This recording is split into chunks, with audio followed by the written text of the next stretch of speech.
We begin with the escalating anti-Semitic crimes hitting the country, prompting increased action from our leaders and police. The AFP will meet with state counterparts today as they investigate possible foreign interference behind the attacks. We have team coverage this morning. Let's go first to Today Federal Politics reporter Liz Daniels, who's in Canberra for us. Liz, a national response is currently being drafted. It is, Carl and Sarah. Good morning. It was a shock revelation by the Federal Police Commissioner as he briefed state and territory leaders at a snap National Cabinet meeting yesterday afternoon, convened by the Prime Minister in the wake of that latest firebombing, this time on a Sydney preschool. In a public statement, the AFP has said it's looking into whether this spate of anti-Semitic graffiti and multiple arson attacks have been carried out by local criminals paid potentially in cryptocurrency by overseas actors. That is just one line of inquiry. Another is whether young Australians are being radicalised online and encouraged to commit these hate crimes. Anthony Albanese's faced fierce criticism from the opposition leader that he's been slow to respond to anti-Semitic attacks and that his so-called weak leadership has allowed anti-Semitism and hate to rise. Yesterday, the PM bowed to pressure from Peter Dutton and the Jewish community and called that National Cabinet meeting, and there was an outcome. Premiers and chief ministers agreeing to set up a national database to coordinate intelligence across these investigations. Carl and Sarah, the AFP Commissioner, says more arrests are imminent. All right, Liz, thank you. Let's go to Jack Hahn now at Maroubra, the scene of Sydney's most recent attack. Jack, extra resources are being pumped into New South Wales. Yeah, you're right about that, Carl. Sarah, good morning to you both. Yes, we are here at the latest anti-Semitic arson attack this morning. You can see the childcare centre behind me. It is blocked off, it is boarded up, and even private security guards are standing by inside there, keeping an eye on the facility as a special strike force has been set up to investigate and track down whoever is responsible for this firebombing. An extra 20 investigators have been put on the job, and the Premier here in New South Wales is fired up. It is completely disgusting, and these bastards will be round up by New South Wales Police. It breaks your heart that we have animals in our city that are prepared to burn down a childcare centre to make this point. And if you are waking up in Sydney this morning, or perhaps you're finishing off your shift, you may have noticed an extra boost in police patrols right across the city throughout the morning. That will be noticeable going forward. Extra police are being put on the beat and they will be patrolling sensitive sites across Sydney. Carl. Jack, thank you. Sydney's Jewish community is on edge. Federal police now investigating whether people overseas are orchestrating the relentless anti-Semitic attacks. The latest of which saw a childcare centre set alight and sprayed with hateful graffiti. For more, we're joined by Rabbi Zalman Goldstein, live from Maroubra Synagogue. Rabbi, thank you so much for your time this morning. Appreciate it. Look, this latest attack was only around the corner from your synagogue.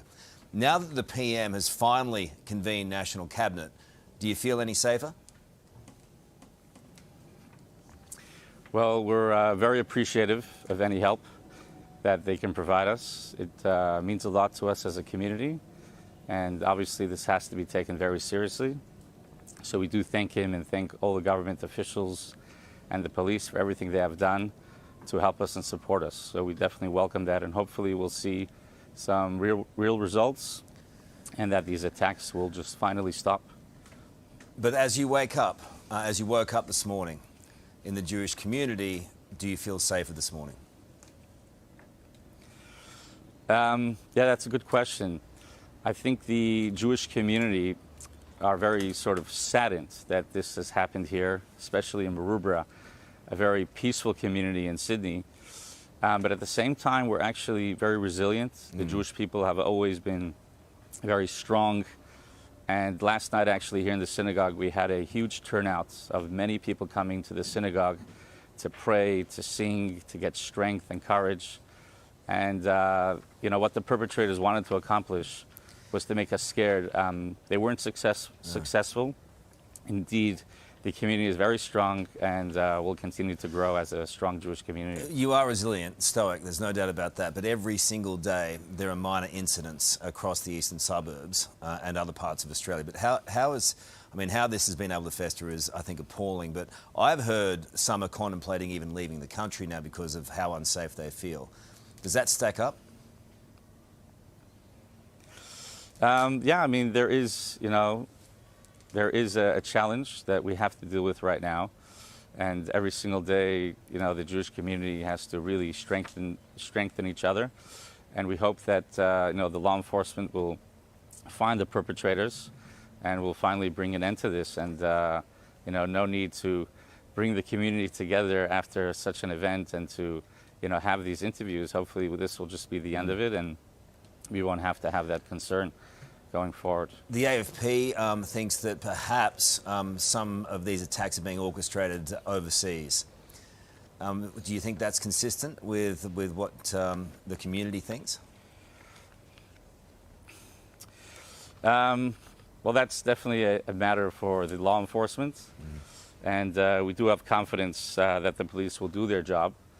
And as individuals, part of the Jewish community, our job is to bring light and to constantly send a message of love and peace.